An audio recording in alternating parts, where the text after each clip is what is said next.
Hey Javon, aka Bubbles. Happy holidays for DJ Mario TV.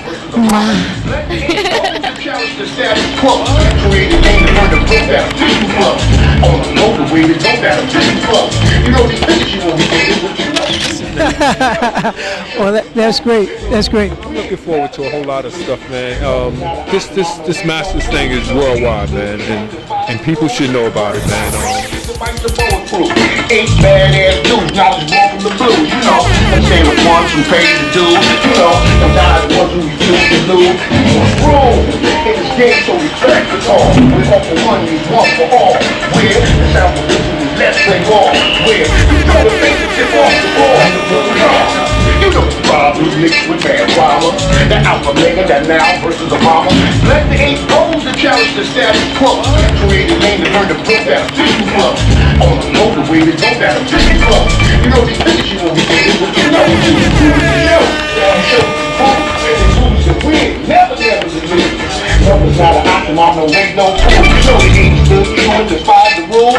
Birds like long as the bike's a bulletproof. Eight badass dudes, not just one from the blue, you know. Getting to introducing the first performer. I'm Peter Wayne's first. We're not ready yet, but let me just tell you a little bit about SUBOA. SUBOA is an organization in Harlem, Harlem, the Bronx, Brooklyn. There's a bunch of referees of color, and they do a great job. And they have a documentary coming out called You Make the Call. Thursday, that's this Thursday coming up, August 15, 2019. It's going to be at Mist, 46 West 116.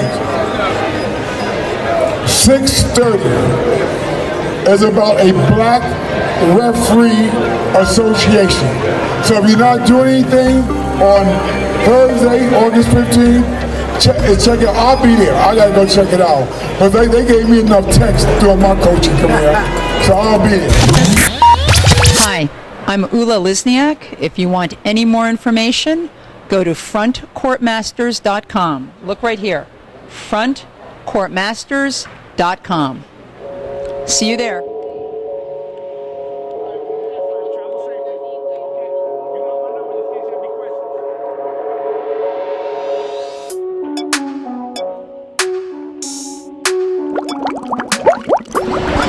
Hey Javon, aka Bubbles. Happy holidays for DJ Mario TV. Peace and blessings. Welcome to the family. We're here in Harlem for the 2019 NYC Masters Experience. This is the cultural aspect of the weekend. People flying in from all over to compete. Age 50 and over, age 60 and over. Full court basketball. But today's a cultural experience. We're here at Harlem Mist, beautiful restaurant and theater, and we'll be screening the incredible film called Making the Call. SANDRA Nixon and her staff put together an excellent documentary dealing with the SUBOA organization and how it was founded and how they were able to break the color barrier in New York City refereeing. And this story should have been told some time ago, and when we found out that this film was in existence, we wanted to do everything on our part to make sure that as many people get to see this film as possible. So we're here for the screening. This is day one, and we're a little early, but people are pulling up, and we got a little red carpet action going on in there. It's quite exciting, but it's always wonderful anytime we can come into the community and acknowledge our elders, acknowledge aspects of our history, our culture, and have opportunities to work with production groups and people who are documenting the history. If we don't tell these stories, they probably won't be told. So we're very excited about being here at Harlem Mist for the screening of Making the Call. So this is day one. Day two, tomorrow we are at Roberto Clemente State Park for 50 and over Masters basketball. There will also be age 60 and over Masters basketball. So we have very competitive teams that have traveled in, and that's day two. Day three, we will be down at Chelsea Piers on the west side, 22nd Street, for the 50 and over championship game, and we're also doing 3-on-3 basketball. So we have an opportunity to travel, we have an opportunity to compete, we have an opportunity to come together as a community, and we're just so thankful for all of these opportunities to do so. So Sunday, we wrap it all up in Harlem, 145th Street, at Riverbank State Park for all the finals, and it's going to be a community game with some of the children coming in, getting some basic instruction. So it's Harlem Week. We've been waiting for this all year, and folks have been training and preparing to compete, and it's just a wonderful, incredible opportunity as, let's say, young men in our community to be able to come together and network and have these type of experiences with one another. So hats off to DJ Mario TV, hats off to Believe in Yourself Video, and all the other independent production companies that are out here with their cell phones and cameras documenting all of this history, and we look forward to an incredible weekend. So we're back in 6 months. I believe we're the only Masters organization that has more than one event a year. So every August we're here in New York during Harlem Week, and we also will come together in February as something that we're calling Martin Luther King Week to celebrate tradition and culture of our people. So love and blessings to you all. Look forward to each and every of these opportunities to come before you and share what we're doing and get involved. Our website is frontcourtmasters.com. Frontcourtmasters.com.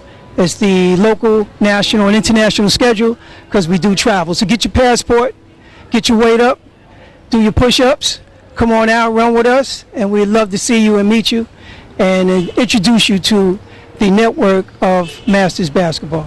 Peace and blessings. I'll see you a little later on.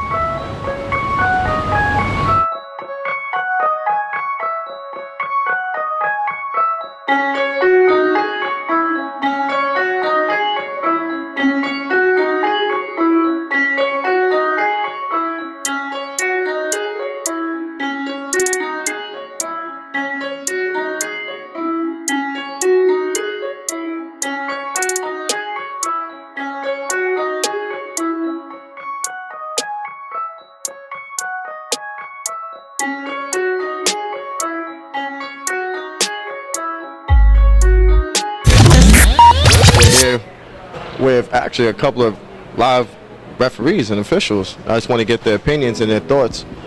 Hey guys, how's it going? All right. How do you feel walking the red carpet? Like, what are your thoughts so far, seeing this whole atmosphere? Well, I love it, and I'm happy that I'm going to learn a little more history about the organization, so I'm excited to be here.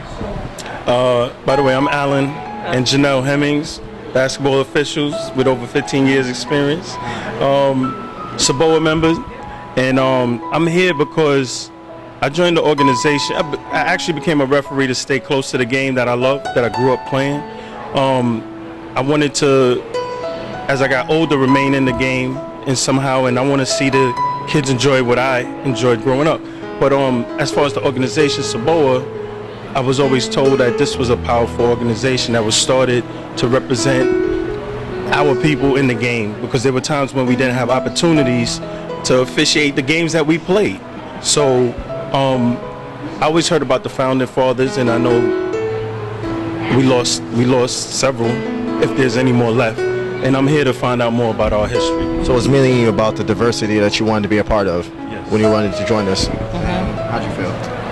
Same difference. I was a player initially, grew up in Harlem.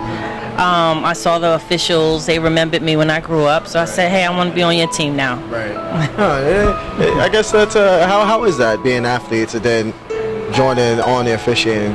Like, how do you feel like that is mentally? It's beautiful for me because I feel like we're protectors, we're keepers of the guardians of the game, you know what I'm saying? Like, we keep everything intact. We make sure that the kids are enjoying the game, enjoying the spirit of competition, and making sure that everything is balanced and fair as officials. And you know, we're fans too. As we do the games, we're looking at these kids and we're like, some of these guys are amazing, you know. So you know, we're officials, but we're also fans of the game.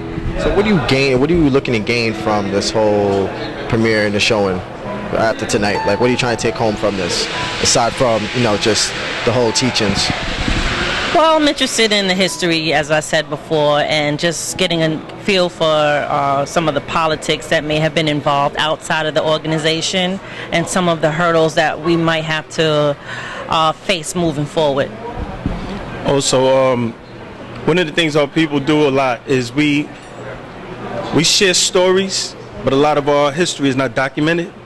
So I'm looking forward to actually seeing some historical footage and, you know, putting flesh to the bones of what I've been taught about our organization and our history within the game. This is Rook with Believe in Yourself video. This is, you know, a great moment that's coming in. Everybody's really excited to be at this premiere. We're gonna look forward to speak to everybody else that comes in. Work out.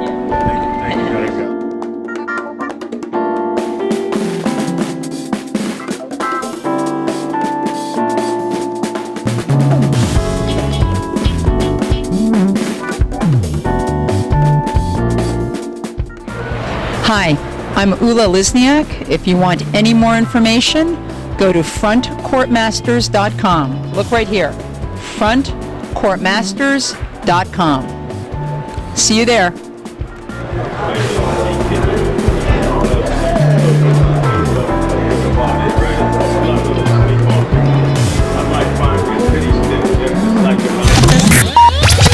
Both of these brothers, we want to keep up with them, so we got to keep those going. Okay, you know what the film is about. It's making the call about SUBOA. What's been your involvement with SUBOA, and what's some of your early reflections of being involved as a basketball official? Okay, my name is Bo Robinson. I've been SUBOA official coming out of my days when I played college ball at Baruch. So we're going back to 1973, if I have my dates correct. SUBOA it's been my organization. I played ball under quite a few of the founders, Mr. Reed, Mr. Clark, also some others, Mr. Modest, who's still refereeing today. Myself, I still referee, not as frequently as I did before, but I still do. And SUBOA has been the foundation. It's been, what more can I say? It's where I started. We started right here, right in the community, and I've honed the craft. It's continued me on. I've been able to go on and referee PSAL, Catholic schools. I even did a couple of JUCO women's games at one point. Refereed many community games. Was able to referee some guys that actually became NBA champions. So being a SUBOA member and still a SUBOA member to this day is it's just part of my life. Well, let me ask you something. How does it feel to actually be in a situation now where you actually can view on the screen the history and the story that was never told, and finally that coming to light on the golden screen? What does that mean to you? What does that mean to our community? Well, to myself and the community as a whole, we get to see what happened. We get to hear the stories of the men that started this out. It was just was the men. Many times, women maybe not talked about as much, but they were there all along. If it wasn't for the women, where would we be as men? Very good point. And so for the community to finally see this, not only the community, the world can finally see what we've done here in Harlem, and hopefully this now can be shown throughout. So I would believe there are other SUBOA stories throughout, but ours, fortunately and at last, is now being shown, and hopefully will continue to be shown throughout.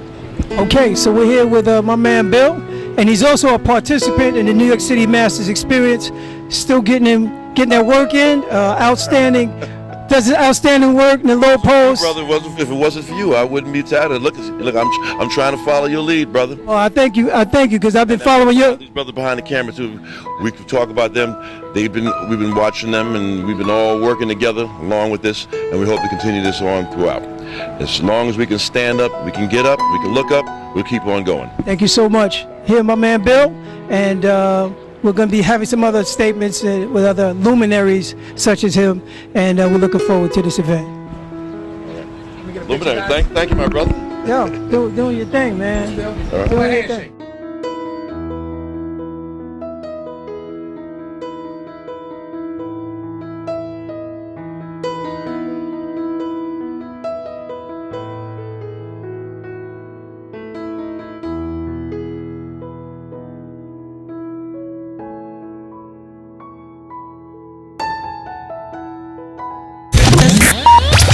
here with the filmmaker Sandra Nixon. Sandra, how does it feel to have another screening of your incredible film here at Harlem Miss? It feels fantastic. So, what made you decide to finally tell this story that was never told? Well, like I had mentioned in my last interview, that I know a lot of these guys who are been refereeing basketball for a very long time. One of them is my uncle Gerald Nixon, and I kind of followed basketball practically all my life. So when I brought this to the attention of one of the founders, and my idea was to talk about African American basketball officials, it came full circle with SUBOA, and most of the guys I interviewed were SUBOA members, and that's how this story became, well, got alive, and it, you know, narrowed down to a SUBOA story. I had mentioned that we never talk about African American basketball officials when we talk about the game of basketball. We talk about the referees. I mean, not the referees, but the players. The players, the coaches, the owners, and everyone else. And the last person who actually managed the game, we never discussed. So I thought it was a great opportunity to bring light to who actually officiate the games and make sure the games run smoothly. And when I brought this to their attention, they had another story of their own as to how they got into refereeing basketball, as well as coming out or getting out of the community. Absolutely. So a lot of times we take it for granted about the game when we're dealing with referees, but these guys paved the way for so many other people to be involved in this game and realize that it's not only about the players. You know, so many aspects to the game where people of color could contribute.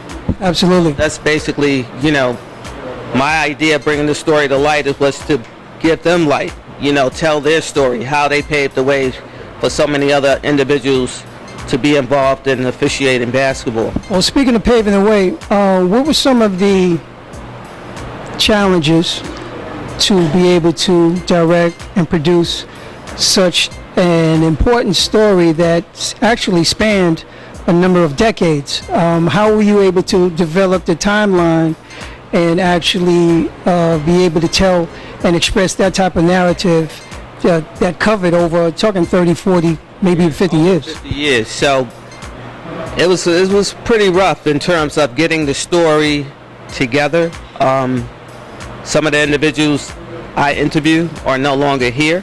So I was able to interview two of the founders. Now we only have one founder that's left, and he's down in South Carolina. So when they had their 50th anniversary celebration, a lot of them came and participated and was involved in the celebration. So I was able to interview quite a few people who came up to New York for the anniversary. But in terms of getting the information, it's their story. You know, they talk, they did all the, it's no narration, it's no voiceover, it's them. They telling it how they dealt with becoming officials. So the only difficulties was it's no archival footage. You know, it's all some photos, not stock photos, but old photos from when they were refereeing.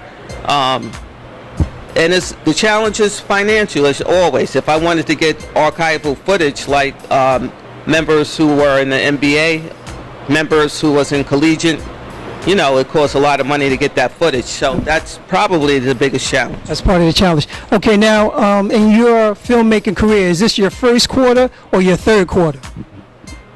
Halftime. Halftime. Halftime. I could go with halftime. Okay, so what's the game plan for the second half? What's your next project, and what are some of those concepts? Well, I'm dealing with pretty much urban narratives, you know, things that happen in our community that's not often spoken about, or is, if it is spoken about in a negative light. I'm working on a film right now, or a script I should say, I'm trying to finish up, and it's dealing with the situation we're dealing with today is gun violence. So that's one of my next films that I'm gonna finish the script and actually get it produced, and maybe take it to another level in terms of trying to get funding to get some actors, you know, some, whether it be actors, A actors, and get some other folks involved with the project. Well, this is awesome.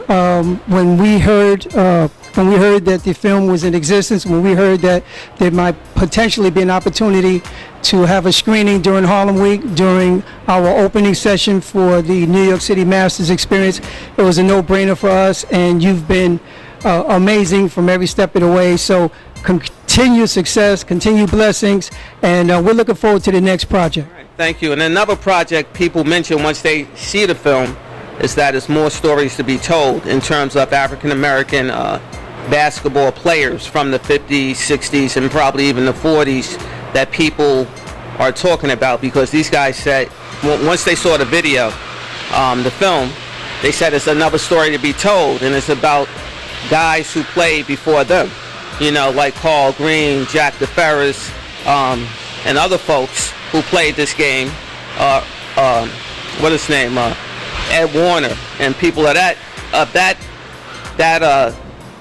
era. Sure, Floyd Lane, John Isaacs, yes. Those guys. So it's a lot of information regarding the game with African Americans that have not been told, and I think it's important that we bring it to light. You know, we know the guys who's been there in the 60s, the first African American basketball player, the first one in the NBA Hall of Fame.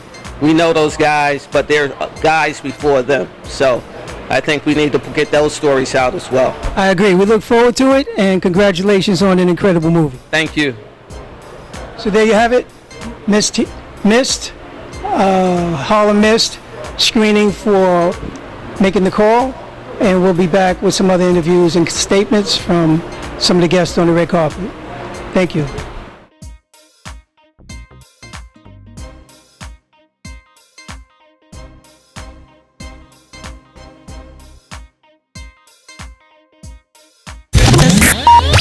Man, you know what this is. It's the New York City Masters experience. My name is Greg Springfield, and of course, I'm one of the players in the 60 division. So listen, you guys come on out and represent. You know, this is one of the greatest experiences I've had in my life. I can remember the times when I was playing college basketball that I didn't have this much experience with guys that I haven't seen in 20 years. So come on out and represent, you guys. Come on out and give us your support to, you know, the Masters this weekend, all right? Friday, Saturday, and Sunday. We would definitely appreciate it. Come on out, guys. Thank you. I have to go back and say, I'd like to wish my youngest daughter, Alicia, a happy 25th birthday. I love you, baby, and I know it's, you know, you guys are going to have a great time this evening. And as a matter of fact, she's going to be with me at the Masters this weekend. That's right. So happy birthday, baby. I love you. Thank you.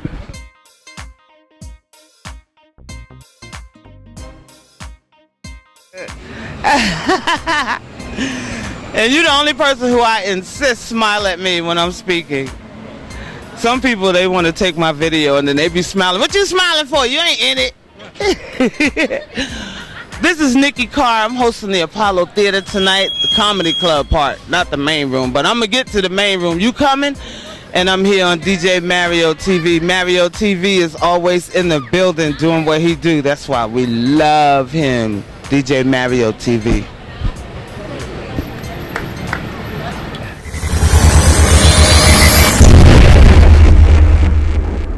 Ula, and she's here for the screening of Making a Call. And how are you enjoying yourself this evening? And what are your thoughts on this history that's being told cinematically? Well, it's wonderful anytime with anything in life, if you look back at what the history is, because anyone who comes before us is what allows us to have what we have now.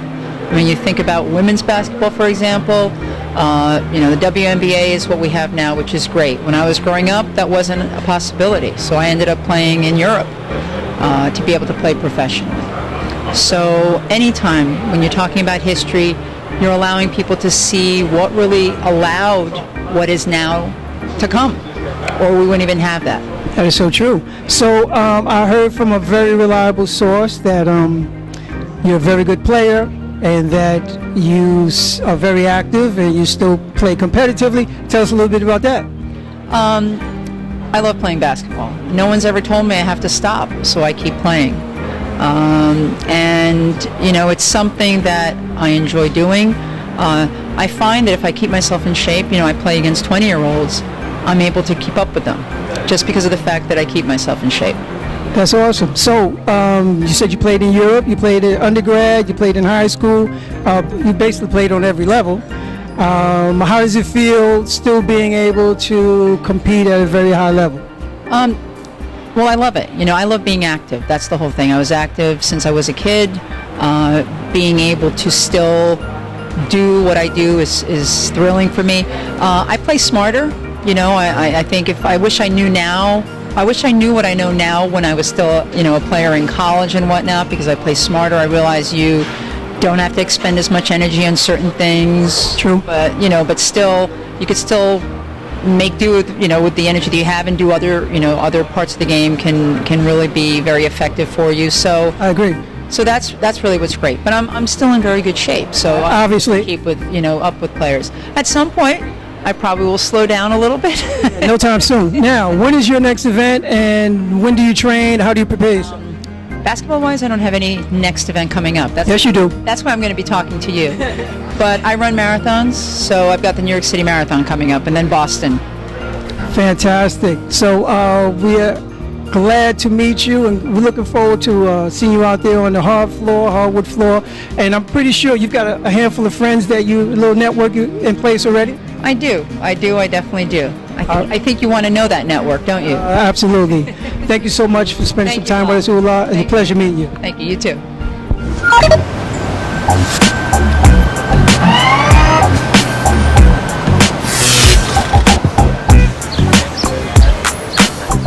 Business on a bike. Are you ready?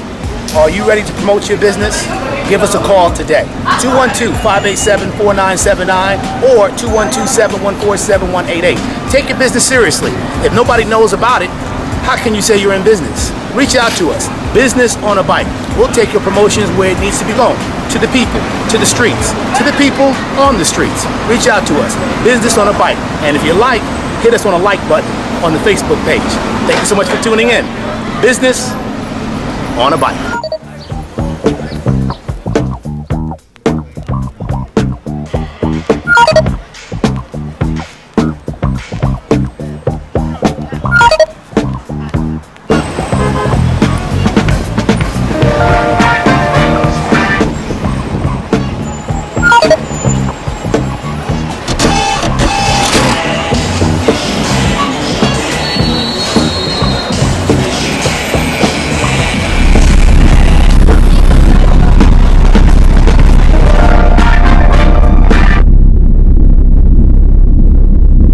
Hi, my name is Dr. J, and I'm here doing the seminar with Colette, Shifting the Paradigm. It's been an amazing event, and I just want to talk a little about my book. It's called Overcome Diabetes Naturally, and in this book you'll find natural treatments for treating everything from diabetes to hypertension, but the main thing is you can treat type 1 and type 2 diabetes naturally and get off the medication.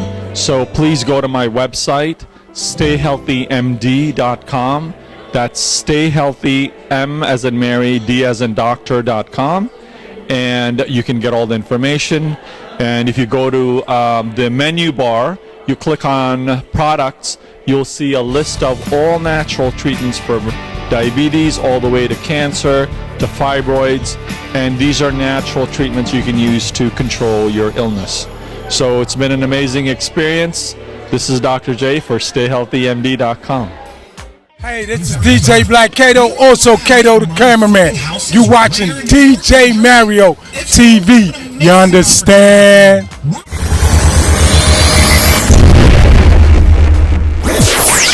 My name is SANDRA NIXON, director producer of SUBOA, Making the Call.